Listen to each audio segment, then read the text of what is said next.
So what if I told you that you should treat yourself like a scientific experiment? You'd probably be weirded out, right? Well, check this out. Here's the good thing about scientific experiments and people, or scientists rather, who do the scientific experiments. They rely strictly upon their objective and, more importantly, their conclusion. They have an objective, they have a conclusion, and when they arrive at their conclusion, after first formulating, the hypothesis, the objective, the steps, and then the conclusion, they arrive at the conclusion and they're not emotional about the type of conclusion they have. They're more logical, they're more observant, it's more factual. Feelings are all thrown out of the window. So whenever they come at a conclusion, they think, oh wow, this is interesting. So-and-so happened, X, Y, and Z happened. They don't think, oh, I felt so-and-so about the conclusion of the experiment, or the conclusion of the experiment is X, Y, Z, but I felt a certain way, so that's actually not the accurate conclusion. No, absolutely not. Scientists, when they conduct experiments, they throw emotion completely out of the equation and stick only to facts, observation, and logic. That's exactly how you should be when it comes to your goals. When it comes to improving in any aspect of your life, you want to think of yourself and treat yourself rather as a scientific experiment. Meaning this, whenever you want to improve something with yourself, first start just by observing, not judging. You're not judging anything. Remember, scientists don't judge. They just look for information to observe and come to a conclusion. You look at yourself in specific situations that you'd like to improve only in more of an interesting way, not in a judging way. Don't judge the feeling, whether they're good or bad. Don't get excited about them if they're good, and don't put a negative connotation to them if they're bad. Just observe them and watch yourself react in certain situations. And no matter how negative it is, just think to yourself, this is interesting. Okay, I think I'm responding this way. I'm reacting this way. I'm doing this. I'm doing that. You see, that's the key. When you get to that point where you're able to treat yourself like a scientific experiment, emotions are all going to be thrown out of the equation, and you're going to stick strictly only to logic, to observation, to conclusions, to what happened. Not your feeling about those things, but just those things in and of themselves. And that's going to make a huge difference in any area of your life, because you're going to be more observant instead of reactant. You're going to respond to what you're doing, kind of like you're seeing yourself in third person. You're watching yourself react. You're going to be like, you know what, this is interesting. How can I improve this? Okay, I did X, Y, and Z. Okay, I reacted a little emotionally here. Okay, I got a little angry here. Okay, I stressed myself out over a little bit over here. And when you start looking at yourself from the third person, as if you're just watching yourself just for the sake of entertainment even, it becomes way more easy to change those things and improve them, because now you can think logically. You think, okay, I did X, Y, and Z. It's not I felt X, Y, and Z about how I behaved. It's more I did X, Y, and Z. How can it be improved? And then you come up with the steps. And let me give you guys a personal example that literally just happened on Friday, which was 2 days ago. So as some of you guys may know, I am a pharmacist.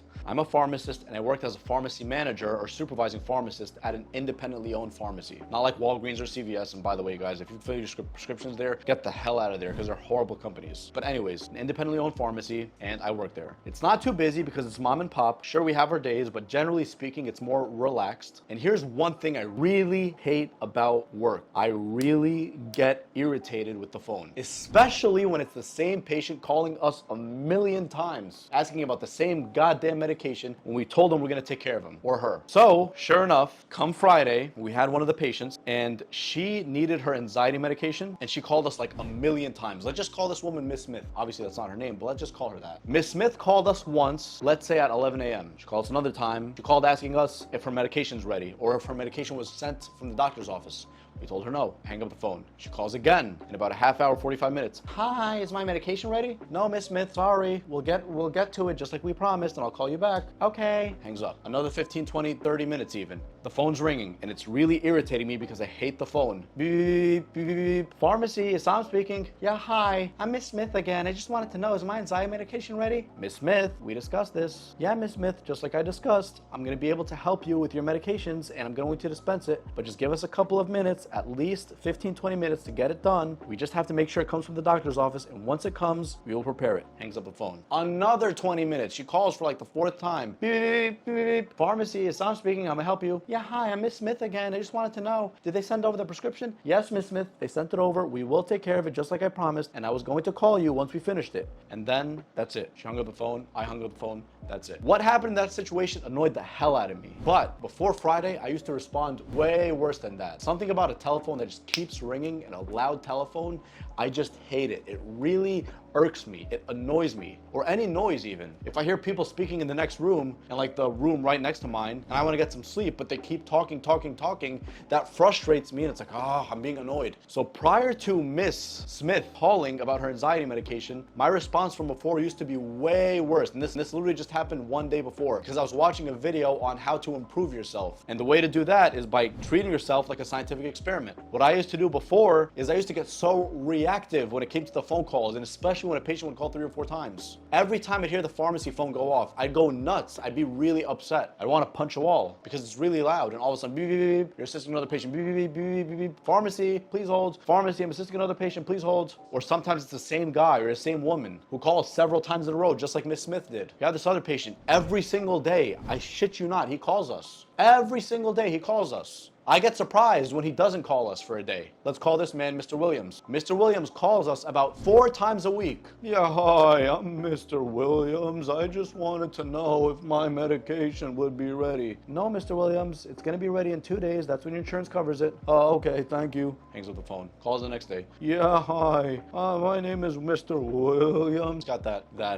those drums in his throat, if you will. It sounds kind of funny. Yeah, hi, I'm just calling to see if my medication is ready. Mr. Williams, just like we discussed, it's gonna be ready tomorrow, the 20th. Oh, I thought it was today. No, Mr. Williams. Hangs up the phone. Come tomorrow. He calls about that medication and also about another medication. You see, man, problem with me is when I see patients like those and they keep calling for no reason after we explain, that pisses me off. When the phone rings on the inside, I'm really frustrated. I'm like, I do that. Most times it's a big loud sigh, like, but then after I watched that video by Elliot Hulse talking about how to improve certain areas of your life, I took accountability and I started observing myself instead of reacting like the normal me would react. Instead of saying, it's this person calling, it's more so like, all right, it's this person calling, I'm kind of annoyed, but it's more so of me being curious about what's gonna happen instead of me reacting to what's gonna happen. It's kind of like I treat it like a joke, like, oh, okay, let's see what they're gonna say this time. Even though it's annoying, I'm not gonna lie. Plus, I'm not gonna fix the issue in just like one day, the issue of being annoyed by patients calling all the time. But instead, I started treating it differently when I started observing myself. And this is literally just one day after watching a video like that. And so, the point I'm trying to make to you who's watching this video is that if I can change a behavior that was so normal for me, for something that pissed me off for such a long time, and it still does, I'm not gonna lie,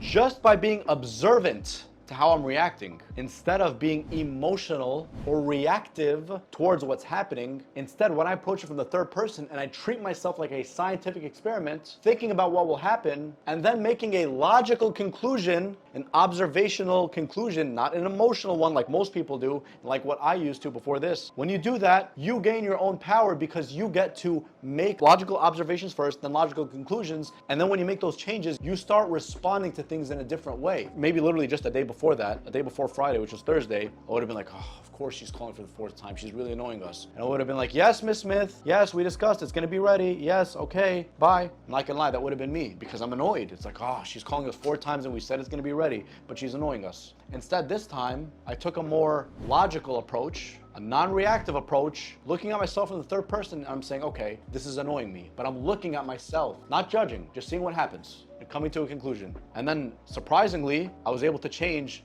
at least some of that annoyance. Why? Because instead of reacting, I started observing myself, which caused me to react less. When I reacted less, I felt more powerful. I felt more in control instead of powerless and reactive. And guys, this can literally be applied to anything in life. Anything. Career, personality traits, dealing with others, dealing with members of the opposite sex, maybe even finances. For finances, for example, you'll say, okay, I'm noticing that I'm spending this much money on bullshit. Okay, I'm not gonna get emotional about it, but okay. How can I change this? Logically. Not by saying this is good food, this is bad food, this is shit, this is good. No, just by taking an inventory and looking at myself buying those things that are unnecessary. Just watching myself. And then after I watch myself, I can come to a more accurate conclusion. And what's even funny is, even before watching yourself, you can come to an accurate conclusion because you know you're being watched. And when you know you're being watched, you're on your best behavior automatically because you're looking at yourself from outside of the frame. There's this quote that I really like. The quote says, "It's hard to see the frame when you're the one in the picture." It's true. If you're in the picture, it's hard to see the frame. But instead here, you're just watching yourself. When you're just watching yourself, you're making an accurate observation about what you're doing or about what you did in a calm, collected way, a logical way, just like a scientist would. And then you're making your adjustments so that in the future, you don't have to react that same negative way or that same bad way or that same reactive way.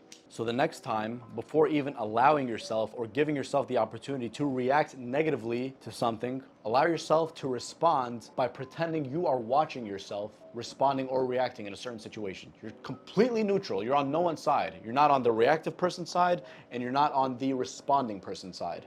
You're on the neutral side. You're just watching. And the very fact that you're just watching, as long as you're actually watching, you're not just saying you're watching, you're automatically going to watch your own behavior. And when you watch your own behavior, more times than not, it's going to be positive. I personally can't wait to apply this method in other areas of my life because I know that when I do, I automatically and instantly will see at least some improvement. Then if I can see some improvement just instantly, imagine how much improvement I can see in, let's say, 3 to 6 months. I bet it's pretty big improvement, pretty decent improvement. So a very simple thing you can learn from this video is quite literally to treat yourself like you would a scientific experiment and start observing instead of reacting and see how much better you will start behaving in the traits that you specifically don't like about yourself just a short amount of time. Peace.